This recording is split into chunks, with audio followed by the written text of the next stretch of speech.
Back here for another edition of the Bobcast. We took a week off due to weather, but we're back and better than ever. Fielder Dennis alongside head indoor track and field coach Dale Louie. Coach, just start things off. What were your overall thoughts on both teams' performances at the CAC Championships this past weekend in Newport News, Virginia? Overall, I was pleased. Our men obviously scored quite a few points, and we had some victors there. Uh, in some events, we really stepped it up. And the women didn't score a whole lot of points, but we knew we had an injury there, and we discovered another injury that kind of got in the way. But the women who were there, really put forth a nice effort for us. So, overall, I'm very pleased with what we did. Senior Shamar Nelson earned the Bobcat victory and winning the CAC title in the 60-meter dash with a time of 7.14 seconds. The win was his second at conference championships as he placed first place in the long jump as well on Friday. The win put him on the All-CAC first team. How would you recap his indoor season? He's had a strong season, not only performing at a high level, but the consistency has been at an extremely, high level. And I mean, Shamar's typically been a pretty good, consistent person for us through the years, and that's something that's always very, very helpful to the team. The consistency is at a higher level this year, which is, the difference there. And I mean, he has a legitimate shot of getting close to, popping something that'll get him into the NCAA championships, and that's what we're hoping for. Another senior who had a stellar campaign was Robbie Romano. He finished second in the mile run. And I think I've asked you this a couple times, but how has his transition from cross country to indoor seemed to you, just watching him grow? He's exhibiting a greater capacity to carry a heavier workload. I mean, he carried a very heavy workload at this conference championships. He's never done what he did this weekend. I mean, he started off with that distance medley relay, anchored it to victory, and then coming back and running a tough mile and taking second. And then he came back. This is the big thing. He came back in the 3,000 meters and placed there. And that's a heavy workload for for a distance runner. So, and again, kind of like Shamar, some consistency there, and at the same time at a very high level of performance. Senior Christian Healy posted a 13.08 meter mark in the triple jump, good enough to earn him bronze. What did you see from Healy this weekend? Chris was a little disappointed, with his with his distance. He's jumped, further this year. A little bit sore there at a certain point in the meet, and with jumpers, obviously that gets in the way of what they're trying to do. But he battled through that and actually did improve some as he went along in the competition, and scored some nice points for us there. Moving to the women's side, sophomore Madison Watson finished in the top 15 in both her events. In the 400-meter dash, she posted season best and took ninth place, and then finished 11th in the 200-meter dash with a 28:25 time. What did you see from her this weekend? Well, she's definitely stepped up her performances from earlier in the year. She's a good example of the weather somewhat negatively affecting what we've done. As you know, we've lost the meet through the weather and stuff like that. And Maddie, I'm pretty confident, might have put some point totals up there if she had been in some faster heats. But you got to get the seed times to get in those faster heats. So she far exceeded her seed time, and moved up on that performance list a lot, which didn't surprise me necessarily. But unfortunately, not necessarily being able to bring home some points there. Estrada finished sixth in the 60-meter hurdles with her own season best, posting a 9.95. How exciting for you is it as a coach to see these runners get their best time at some of the most crucial points of the season? It is exciting. You're happy for them because, so many of them work so hard to get there. And, especially in the technical events, it can be a frustrating process to learn. The hurdlers had a really good meet there, the males and females. And a lot of it's their technique is coming along, and they're being more aggressive. They're more confident in what they're doing. And any athlete needs to be aggressive and confident if they want to experience some success. Bobcats head to Fairfax, Virginia next Sunday, February 24th, to compete in the Mason Last Chance at George Mason University. What should we expect to see in Fairfax? Well, actually, we won't be there. We all learned, not just us, but some other teams, we learned that they're not having that meet. Oh. So, sorry about that. We're kind of trying to find another meet to get to. That's going to be a little difficult because most conferences have their conference championships this week, and so we're scrounging. We'd like to maybe get some people in, especially these people that are right near the cut to make NCAA championships. So if we don't get in, we're working for the All Atlantic Conference Championships, which will be highly competitive at a wonderful venue up at Ithaca College, and that should set our people up for no excuses, really. It'll be just what they need to try to peak at the right time. This may put you on the spot here, but Coach, being at the CAC Championships, any other encouraging signs that you saw from any other runners that stood out to you?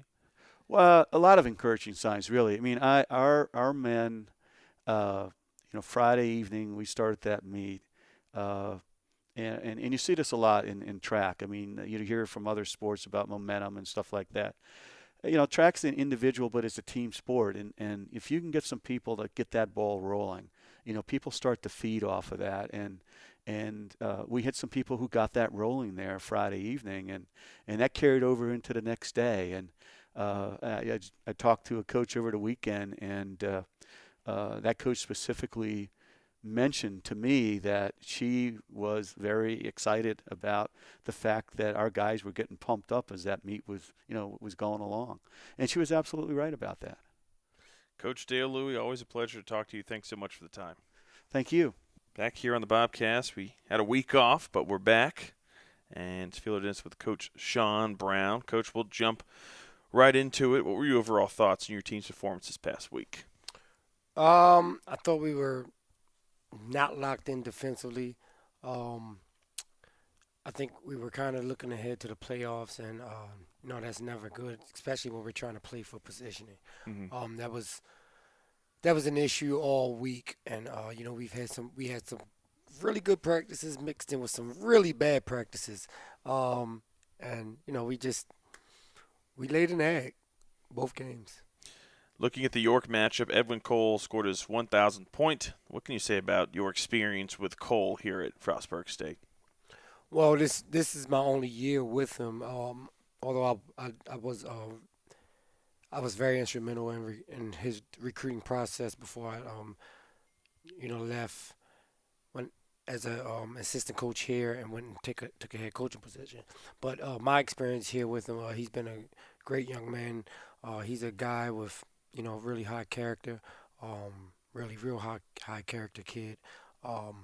He's a program guy, a system guy. He loves the university. He loves everything about Frostburg State.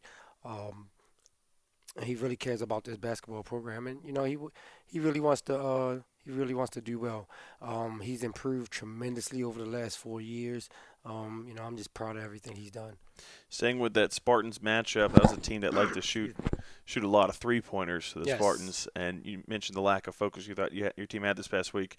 They hit a fair amount of threes. Do you think the lack of focus defensively kind of played into that as well? Absolutely. We're not closing all the way out on shooters. We're just not playing defense with urgency. We get caught up in screens. We don't always help each other out. Communication has been an issue down in the past. We give up layups. We don't rebound the ball well, and when we do rebound the ball, we can't quite hold on to it all the time. It's just a string of mistakes can really turn a ball game, especially in the most crucial parts.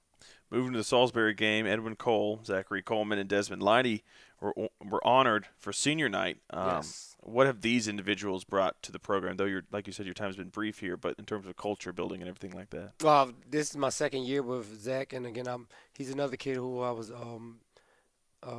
very big in his recruiting. I got to meet his parents and build a relationship with he and his family, and that was our relationship was part of the reason he came back to finish at Frostburg. He's a Bobcat at heart.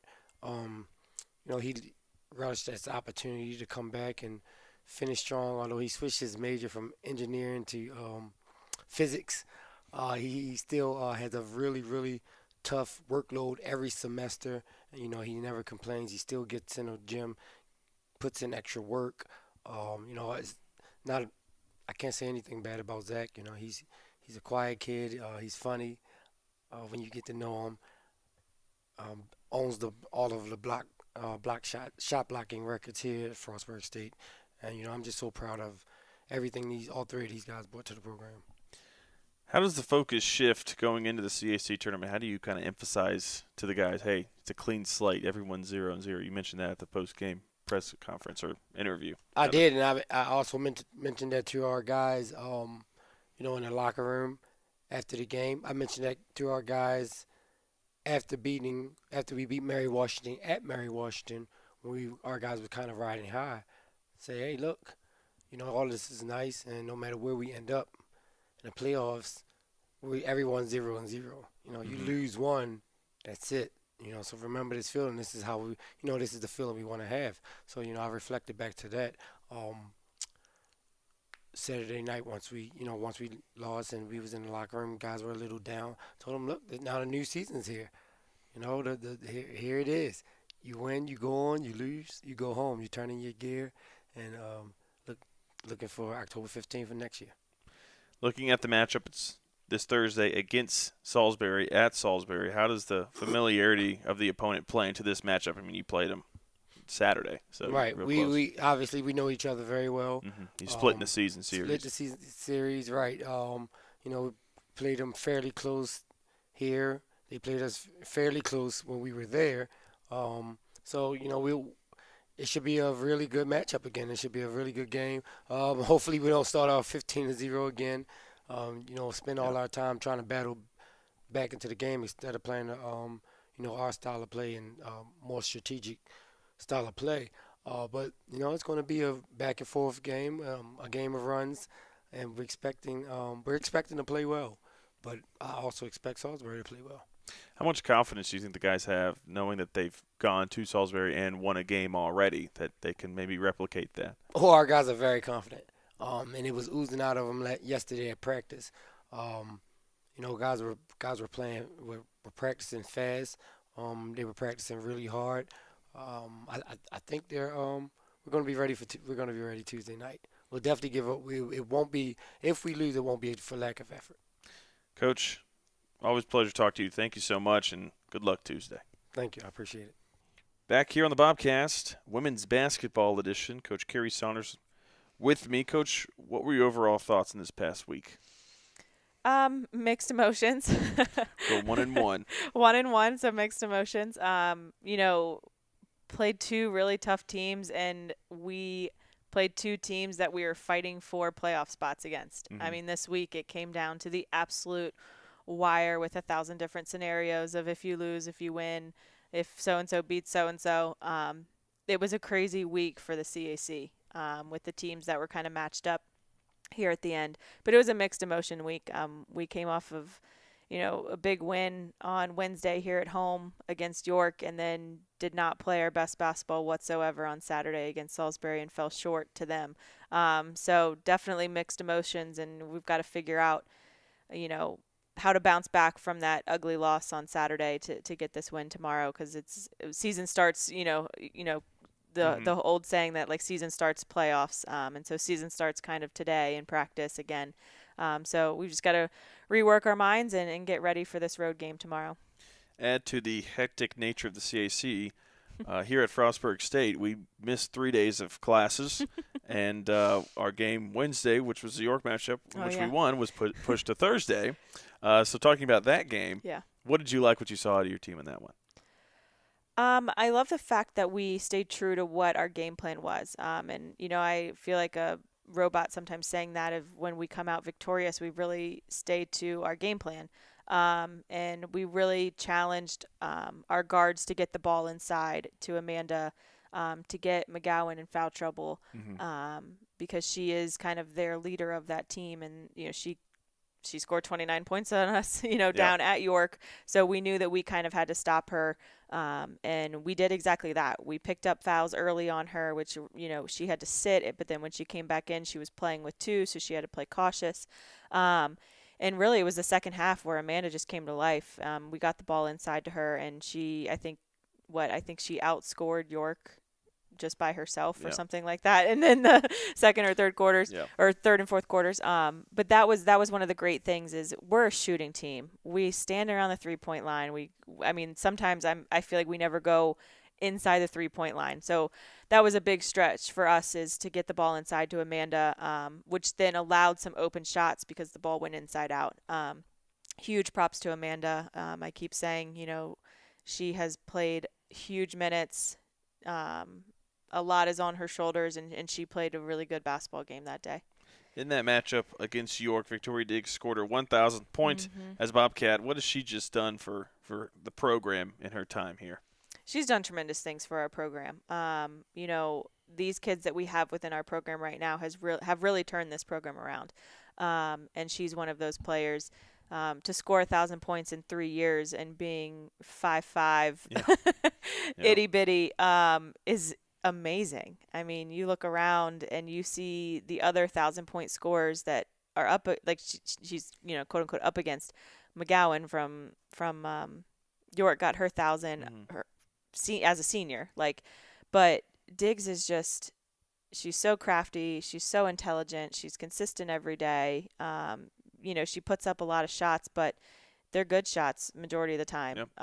And she knocks them down, and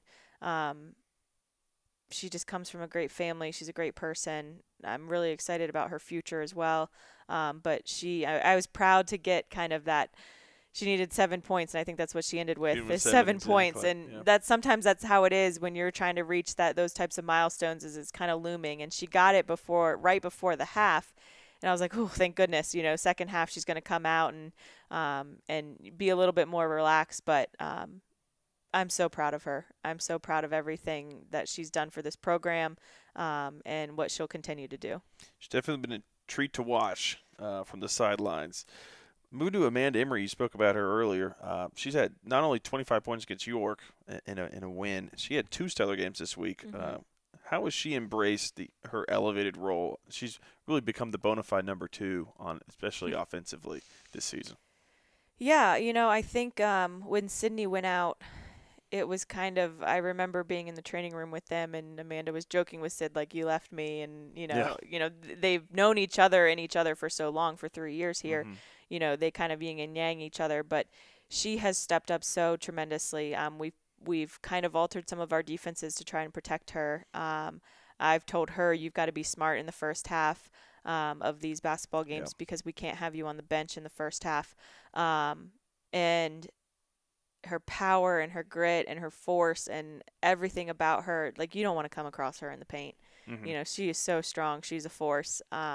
And I'm so proud of her. I mean, that kid's a nursing major. She is stretched thin throughout the day, and then she comes in and she practices pretty much the entire practice because we're so limited in post subs, and then she goes in and she plays 40 minutes a game. I mean, like, Yeah. I literally can't ask anything else of that kid.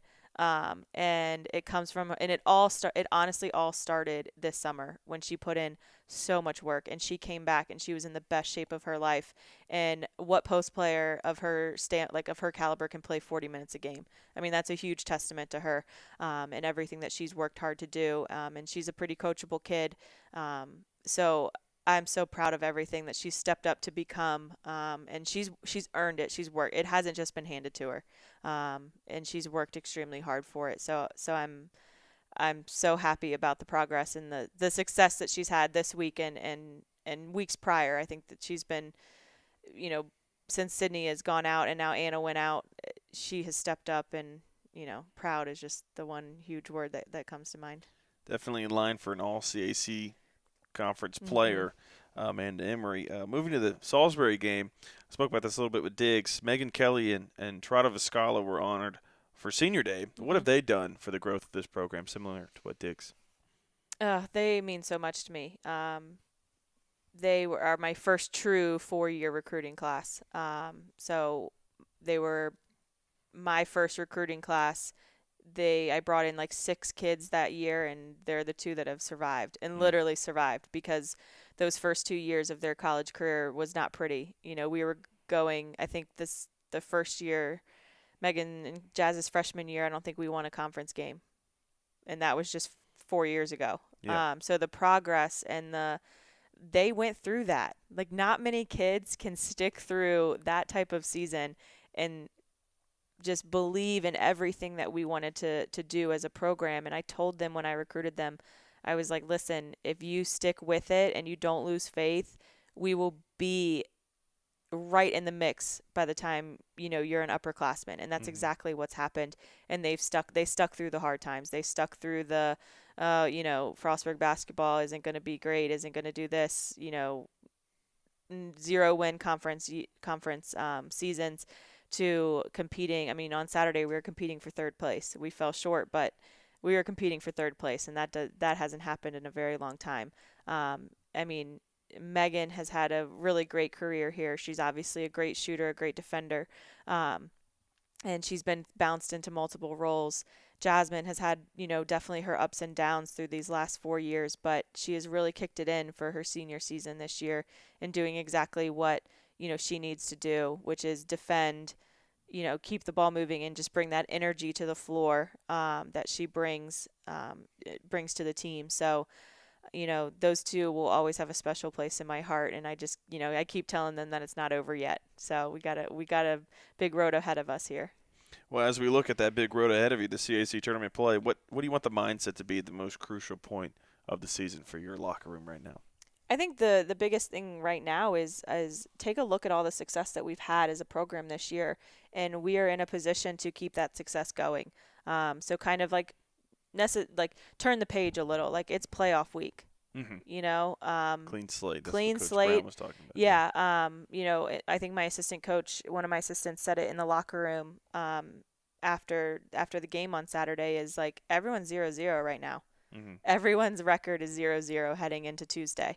And you're either going to come out with a win and your season is going to continue, or you're going to come out with a loss. So a lot of the talk about in practice tonight is who wants it more. That's what it's going to be about. It's going to be about, like, whose season is going to end tonight and whose season's going to continue to go. And that we've seen each other. We've played each other twice. We know what they have. They know what we have. So it all comes down to who defends well, who gets stops, who gets rebounds, and who makes the big plays and the quality plays. And those big plays can be something as little as diving on the floor, getting an offensive board to keep the play alive. It's going to come down to the little things tomorrow. So we'll be ready. That's the mindset going in. It's playoff week. Everyone's 0-0. It's time to play. Speaking of Tuesday's matchup at Mary Washington, 6 p.m. tip, how much does familiarity play into this game? We saw them here in Bobcat Arena earlier in the season. Mm-hmm. It does. Familiarity definitely does. We were just having that conversation as a staff. Do we go back and watch film of, first time we played them, and we were like, goodness, when we played them, that was the first CAC game of the season, and our team, it looks completely different. Mm-hmm. Yeah. I mean, we are not the same team that we played them the first time, and so it's like, yeah, let's go back and touch up on a few things, because obviously we were victorious here at home and we fell short on the road, so let's go see what happened, see what worked. But scouting report, we know it. I mean, you've played against these girls twice now, so we've just got to go out and we've got to be the bigger team in all aspects on the floor, and familiarity plays a huge role. They're going to be on their home floor, but that doesn't mean anything. You've got to come in and you've got to play, and we've got to take a big road game here. Coach Carrie Saunders, thanks for talking with us, and good luck tomorrow. Thank you very much. All right. First baseball Bobcast. Oh, I need to ask you, how do you say the catcher's name? Jason Paredes. Paredes.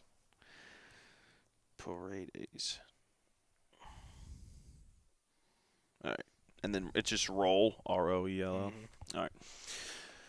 Okay. Baseball Bobcast in 3, 2, Back on the Bobcast, our first ever baseball Bobcast for the 2018-19 season. Fielder Dennis alongside Coach Guy Robertson. And Coach, 2-0 this past weekend. What were your overall thoughts on your team's performance? Anytime you can start off the season and win a couple games, you got to feel good about it. Just the opportunity to be outside and be able to do some things that we've been working on, obviously, and get on dirt and grass is always nice. First time on a field and you get 2 wins. You got to be happy with that. There were certainly a lot of good things, and like always this time of year, there are a lot of things that still need to be improved upon and need to be focused on, but we'll get to that as we move forward here this week. But all in all, I was really happy with our performance. The most impressive thing I thought was we actually played pretty good defense. And anytime you haven't been outside on the field and then the first time you set foot on dirt and try to play at least infield defense, it's always going to be questionable. But I thought the guys handled themselves really well. It was really nice to see, the way we performed. I think we made 1 error in 2 games overall. And, certainly made some good plays as well. It wasn't just a routine play. So it was nice to see. The atmosphere was really good around the ballpark. Guys, obviously energy was high. You usually expect that first time out when you've been cooped up inside. But there was also a little bit different feel, which was nice too. I think the guys were real happy to be out and be going and be together. And it really showed in how we performed. How much of a difference is it being, like you said, being cooped up inside than going outside? Is it a matter of seeing live pitching or just being out in the dirt and stuff like that?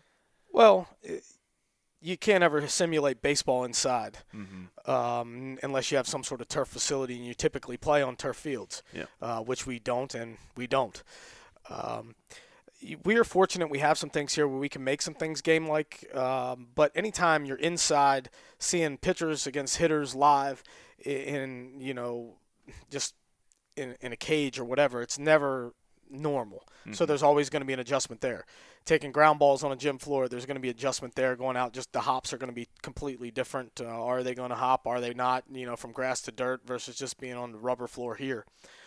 So you can go and make things as game-like as you want. And anytime, from a pitcher standpoint, you're on a bullpen mound that's wooden or plastic or synthetic, and you're switching to dirt. All those things are going to be different. Catchers blocking balls, just how they come in and the spin and all that they take off of dirt. Everything's going to be a little bit of an adjustment, a little bit different. But for the most part, the other teams are facing the same type of issues as well and obstacles as well. So it's not just us that's dealing with it. So it is a bit of a level playing field. But I would say everything is certainly something you have to kind of adjust. And we were talking about that this morning with our coaches were meeting about some of the individual performances, good and bad, and at bats especially, and how those kind of transfer over from practice and live and bullpen settings, and then you go into a game and it's something different in the energy, and obviously adrenaline's flowing a little bit more than it is in practice. So I thought all in all the guys adjusted well, especially from really about the start of the 4th inning of the first game on through. I think it got a lot better. Speaking of that first game, your starter Colby Lee threw about 5 innings, 2-hit shutout ball. I mean, that's pretty encouraging. What did you like what you saw from him? He threw strikes. He was down in the zone till a little bit later in the game. I think he got a little bit tired as his pitch count got up there. And, of course, this is the most intense outing he's had in the last 3 weeks. So, you can throw pitch count a little bit out the window because things are a little bit more stressful in the game, obviously, than just in the bullpen setting. So, even though the pitch count may not have been as high as he had been in some of the bullpens, the intensity level was much more ramped up. He did a good job. He threw 2 or 3 pitches for strikes, kept the guys off balance. He was able to save his breaking ball for probably really the second time through. I think he went 9 up, 9 down for the first 3 innings, which was really impressive. So anytime you go out and you command the baseball right out of the chute, I think it really sets you up for success. And then we were able to take a little pressure off by getting a lead early and then keep tacking on there. Not as much as we should have, but it helps the pitcher obviously settle in a little bit sooner if they got the lead and can see our offense is capable of doing something. So I think that helped. Another star from the weekend, especially in Game 1, Ryan Roll goes 3 for 3 with a home run. What are the early reviews on him? I know it's only been 2 games, maybe 8 at-bats, but I mean, when we brought him here, I knew that he could hit. I actually had a couple people mention him yesterday and today They were like, well, you said he could hit. I guess he can hit. And, look, he did what we expected him to do. He handled himself. He's a junior. He's had these experiences before. Mm-hmm. The pitching that we faced wasn't exactly overwhelming. Don't get me wrong. He had an outstanding day. He actually had a ball that he hit, the best that he hit in the second game that the wind killed. That would have been about 430 feet for a second home run that ended up being a sac fly. But he had an excellent day. He's definitely a formidable hitter. He's got a ton of bat speed, which should allow him to not get fooled as much. He took some of the things that we've been working on and translated them into the game nicely, really since the start of the fall. So it's nice to see him get started off on the right foot. One of the returning guys, Jason Paredes, had a pretty good weekend. How does his experience play a role in this team? Huge. He's a real high-energy guy. He's been able to really do a good job of, I think, last year dealing with some of the experiences he had, positive and negative. Starts off the season hot last year, tears up his hand, ends up out for a month, comes back and struggles defensively. The bat didn't come back into play as well as it when he got hurt. Mm-hmm. I see him, trying to do some things to pick up with some of the things he was doing well early in the season last year. And I think that, these things will carry over throughout the entire season as long as he stays healthy, which he should. It was a freak injury. It wasn't anything that, he really was a little bit in his control, but it was something that, we should be able to control moving forward. And it's definitely behind him. You see that on a regular basis with how he handled himself defensively in the second game. He's done a really good job, but his high energy and positive outlook on things is something that is really going to permeate through the team. Certainly helps with keeping the pitchers upbeat and focused. Yeah. And did a really nice job. So really happy with his weekend. You really see a guy that's really determined to have an outstanding season, put behind some of the woes that were last year. And again, those were injury related. And certainly expect him to continue on as he did for the first two games through the season as well. Since this is our first conversation, I guess we'll do some bigger picture things. So I'll start with, what are some of the expectations for you for this team this season? Yeah, we spent a lot of time as a group over the last couple of weeks kind of talking about some things and trying to put in some things in place to allow us to make sure that we stay focused on the next 3 months. For 7 guys, this is the last 3 months of their baseball careers. And that's important. I think with all the hustle and bustle and hubbub about the move to D2, especially as it really gets in the forefront of people's minds as it gets closer as we move on in the spring here, I think it's really easy to get lost in all that. Scholarship baseball and recruiting and all those types of things that you want to do to prepare for the future and this change. I think it's really easy for not just a group of seniors, but spring sports in general to be, feel like an afterthought as, we move into the future. So that was my biggest thing is we're going to keep our foot on the pedal and we're going to do things as we've done in the past and try to make sure that we go out of this Division III and the CAC with a bang. I have some goals that we didn't prepare and we weren't really great against the top 3 teams last year. I want to make sure that we're prepared to be a top 3 team and be able to compete against who those guys were. I think that as we look down the road to conference play, those 3 teams that finished in the top 3 last year will certainly be very formidable and probably be right there again this year. At least that's my expectation. We got to handle our business against them. I mean, you go in, you play 9 games against them instead of 6, so that's going to be different. 27 innings versus 18, that's going to be different. So I think how it sets up and how you go in, things change a little bit, that dynamic. But that's my thing is I want to, put us back up there at the top of this conference as we move forward in the conference tournament. So hopefully some of the things that we do over the next few weeks leading up to, and we have CNU and Salisbury the first 2 weekends, so that's going to be tough. They're both on the road, so I don't think that's really going to define us necessarily as how we move forward into the spring season and hopefully into the tournament. But I mean, that's really my big thing is putting us in a position to be successful against the top tier teams that I think we were 1-5 against those 3 last year. Certainly we have to be better if we're going to compete for a championship. Big picture, I mean, obviously that's always the goal. We've put ourselves in that position in the past. There's no reason to change our expectations, but you got to go through the process. And I think that that's really what the important thing is here, is getting the guys to understand that there's a process here in place. It's not to look too far down the road. It's to go in and try to compete and make ourselves better each and every opportunity that we have, especially when you have limited opportunities to get on the field and outside for the first month or 6 weeks anyways. So not to take those for granted and go through the process and try to better ourselves in all aspects of the game and all phases, and just staying focused on that. And then as we get into conference play, I think things will be smoother and be a little bit easier and put ourselves in a spot to be able to walk out there and on those opposing fields and be able to put our best foot forward and be able to not just compete but beat those better teams as well. Final question for you, Coach. Who are you looking at for leadership roles on this roster? Well, I've never tried to limit guys' leadership ability to just seniors. Did away with captains several years ago. Just always felt like it became a popularity contest, or maybe somebody that was there the longest that wasn't necessarily a good leader, or didn't need to be in a leadership capacity. So Nick Furman, Jason Paredes, right off the top of my head, really need those guys to step forward from a position player standpoint. I don't see that being a problem. You could see that, pretty evident this weekend. Those guys taking a leadership role. And looking for some of the younger guys or the newer guys to step up too a little bit. And I think everybody's kind of, there's always a feeling out process, but we've been around each other enough where I think guys start to understand who we can rely on and look to kind of point us in the right direction in certain situations. Mike Livingston's another guy right off the bat from a pitching standpoint that we're really going to need to step up. But there's going to be some opportunity for some other guys.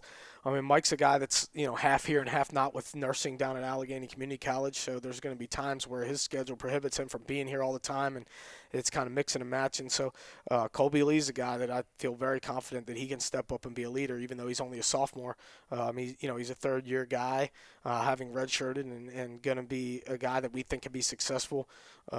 I think that he's another guy that can be relied on to do some things leadership-wise. So there's a few other guys on the pitching staff that I hope that will step forward as well, especially if we get up, we get broken up so much into smaller groups and things where, guys at particular times are going to have to step forward and say, hey, let's go, let's do this, let's do that, and this is what the expectations are, and uphold those expectations. So, but each guy brings a certain, amount of leadership to the table. There's a lot of guys that I think, are capable of doing the job. Just depends on the timing in a lot of cases. Coach, thanks for talking with us. Looking forward to this season. Thank you. My pleasure. Back here in the Bobcast, Field Dennis with head coach Bill Vasco. We've got softball, our first softball Bobcast. Coach, we'll jump right into it. What were your overall thoughts on this past weekend in terms of your team's performance? Well, obviously we were a little bit disappointed to start 0-3.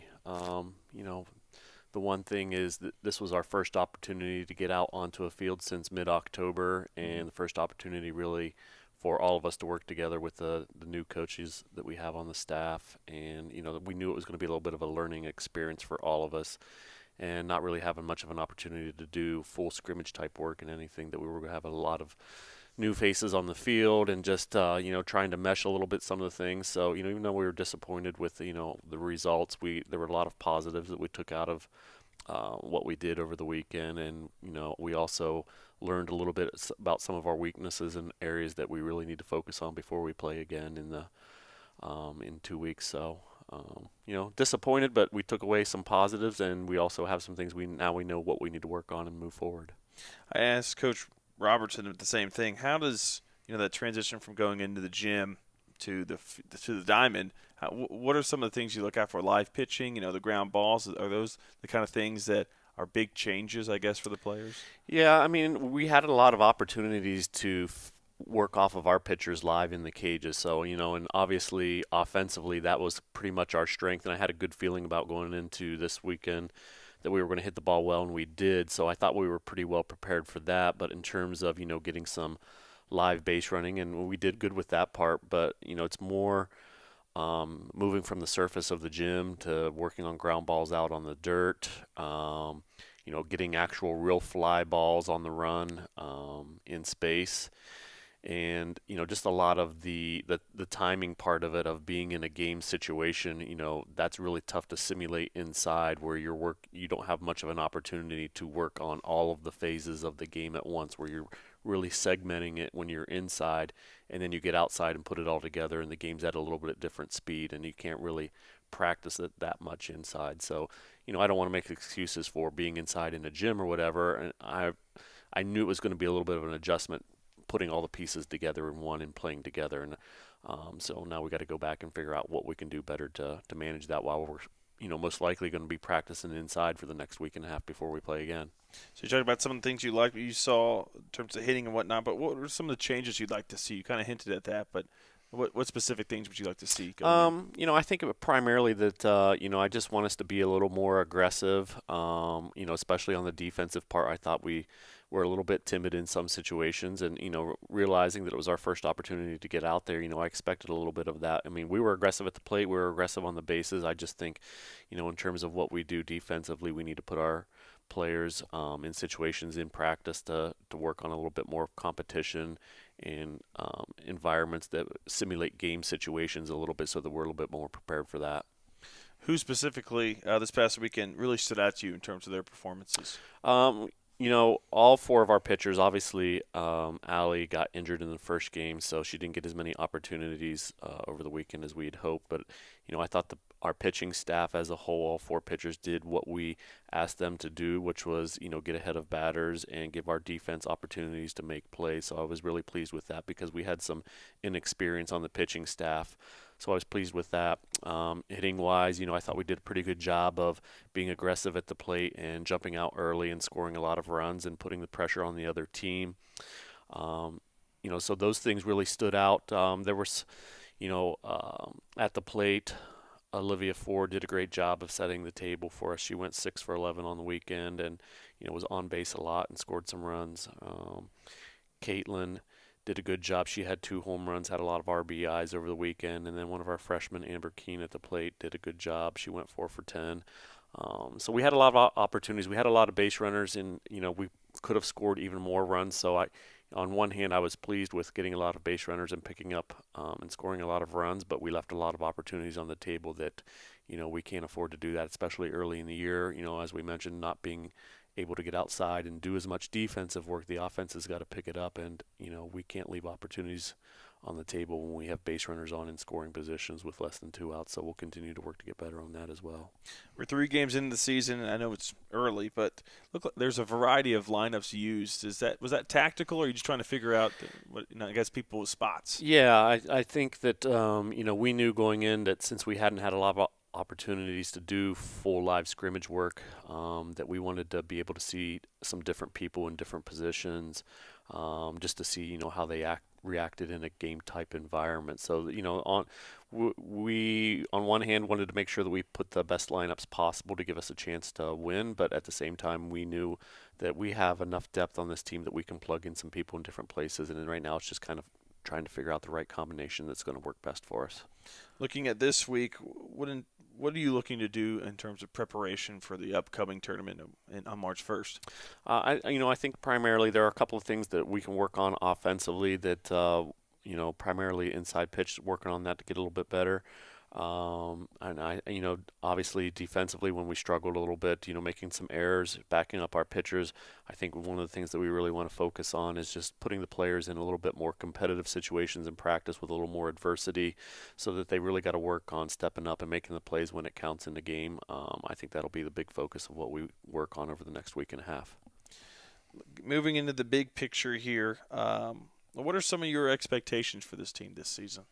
I've talked to the team a lot about we're not focusing on what the end result is. We want to continue to get better every time we go out and play. And once we get into conference play, we want to be playing our best softball. So, these early season tournaments are going to be a learning experience for us and opportunities, especially if we're not getting outside to practice, to continue to improve and get better every time we step onto the field, and just keep moving forward a little bit and not focus on where we want to be at the end. If we focus on getting better and improving our play and continue to work to get better in practice and in games, the end result will be where we want to be.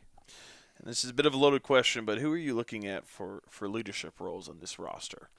Obviously, we only have one senior, and Olivia's done a great job of being in a leadership position. In terms of rest of the team, I think that we don't have to look just to upperclassmen. I think we have people throughout all of the classes who can step up and be leaders. And we've talked a lot with those people who feel like maybe they can be leaders, but they're not sure how to yet to start to be a little bit more vocal. And it's our part as the coaching staff as well to help them learn how to do that and, lead by example and not by demanding. So I think that's just one of the things that, with a team that's only got one senior, people may be hesitant to step up into a leadership role. And we just, continue to talk to them about, hey, lead by example. Don't be afraid to step up and say something when needs to be, but do it in a way where everybody else wants to jump on board and continue to move forward. So I think we have a lot of those types of people on the team. They're just not sure how to do that yet. Coach Bill Vasco, pleasure talking to you. Looking forward to this season. All right, thank you. I do as well.